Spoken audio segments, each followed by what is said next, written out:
sommes en plein débat d'orientation budgétaire. Et la ville de Saint-Claude, elle est comme les autres villes de France et de Navarre. Il s'agit d'intégrer la réduction, la raréfaction des dotations. Et donc, il faudra être vigilant et il faudra mesurer un peu, bien sûr, les actions qui seront menées et mesurer l'impact budgétaire. On ne pourra pas faire comme avant. Dans la mesure, si on analyse déjà les premiers chiffres, nous aurons une raréfaction de moins 215 000 euros. Et si on compte et le moment où on avait stabilisé la dotation plus les 3 années-là, ça nous fera un manque à gagner de près d'1 million d'euros. En même temps, nous observons une montée, une hausse des dépenses de fonctionnement. Cela va être un peu compliqué pour faire un budget et il faut assumer et continuer le développement de la ville. Donc ça va être un vrai travail pour la commission finances, intégrer des paramètres de bonne gestion, en même temps assurer le développement de la ville, parce qu'on doit quand même garder l'objectif de ville universitaire tout au moins, et aussi de ville thermale et de ville active. Donc ce débat d'orientation budgétaire, les élus doivent se préparer à faire des coupes franches dans certains projets et peut-être les différer. C'est ce qu'il faudra faire. Nos paramètres sont bons, mais notre capacité d'autofinancement ne nous permet pas de faire aussi vite qu'avant. Disons, ce n'est pas seulement la ville de Saint-Claude qui sera, disons, élue dans ce genre de choses, mais ce sont toutes les villes de France et de Navarre. C'est la raison pour laquelle l'association des maires de Guadeloupe et l'Association des maires de France, disons, se battent ensemble pour faire entendre à l'État que la réduction des dotations est un peu forte. Ensuite, nous avons eu quelques points sur des garanties de logements sociaux, toujours pour permettre aux Saint-Claudiens d'avoir quelques logements et de pouvoir habiter Saint-Claude. Nous rappelons que nous avons plus de 800 demandes de logements et il fallait faire comprendre au conseil municipal que nous pourrions donc accepter la garantie à l'opérateur pour pouvoir construire ces logements-là.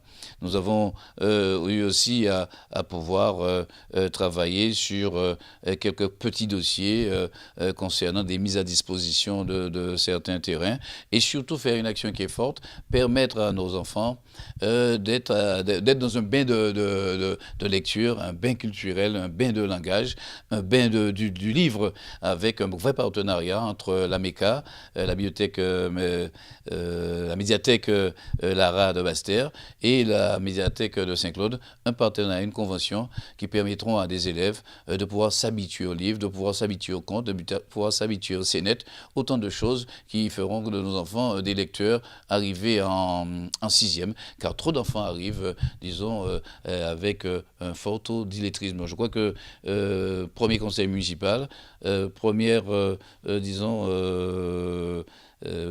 mesure prise, une mesure qui va dans le sens des enfants. Je pense que l'année 2015 commence pour les enfants sur des auspices assez agréables. On peut entendre, disons, la minorité s'exprimer et en même temps, parfois, vous orienter. Ça, parfois, tantôt, c'est vous orienter pour vous dire ne pas faire.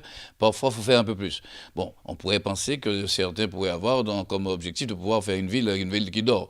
Non, nous voulons qu'on vive bien à Saint-Claude, mais en même temps que la ville se développe, pouvoir donner aussi quelques signes à la jeunesse. Une ville active, c'est une ville qui attire les entreprises, qui attire l'activité, qui donne des idées aux porteurs de projets, ce qui fait que ça pourra créer de l'activité et, incidemment, faire en sorte qu'il y ait quelques lueurs d'embauche. Donc, il faut travailler à tout ça. C'est quand même une équation compliquée et difficile, mais, bon Dieu, le conseil municipal, dans sa souveraineté, saura, je ne désespère pas, prendre les mesures qu'il faut pour qu'on ait déjà, au sortir de tout cela, un bon budget qui nous permette d'accompagner les jeunes, d'accompagner ceux qui sont en difficulté, mais aussi d'accompagner les étudiants qui ont eux aussi quelques besoins. Donc notre action sociale doit être pointée sur les débats d'orientation budgétaire, notre action en faveur du développement de la ville aussi, il faut garder ça, notre action en faveur de la jeunesse aussi, et bien sûr, il faut lancer ce que j'ai appelé, disons, la troisième rampe. On avait une première rampe, c'était rééquilibrer les finances, mettre des finances saines. Deuxièmement, rattraper un certain retard d'équipement, nous l'avons fait. Maintenant, la troisième rampe maintenant, c'est développer le potentiel de la ville de Saint-Claude. Potentiel thermal, potentiel naturel, potentiel touristique et bien sûr ce potentiel universitaire qui est là. Et pour ce faire, certainement, il faudra, disons, une ingénierie administrative qui pourrait mener tous ces projets-là. Donc il faudra voir si le budget peut supporter tout cela, mais il y a à afficher une volonté forte de développement de la ville de Saint-Claude au profit de ses enfants. Il y a des dispositifs que les associations peuvent porter et sont presque les seuls à porter dans le droit commun, c'est ainsi que les textes nous sont votés et que la ville elle-même ne peut pas porter. C'est par exemple laquelle nous voulons que les associations puissent s'impliquer plus fortement dans le domaine social et nous aider plus fortement aussi à améliorer la cohésion sociale, à faire en sorte qu'il y ait moins de personnes sur les bas-côtés. Et surtout dans les quartiers, très tôt, il y ait l'alerte portée par le mouvement associatif pour peu que la ville elle-même accompagne ces associations.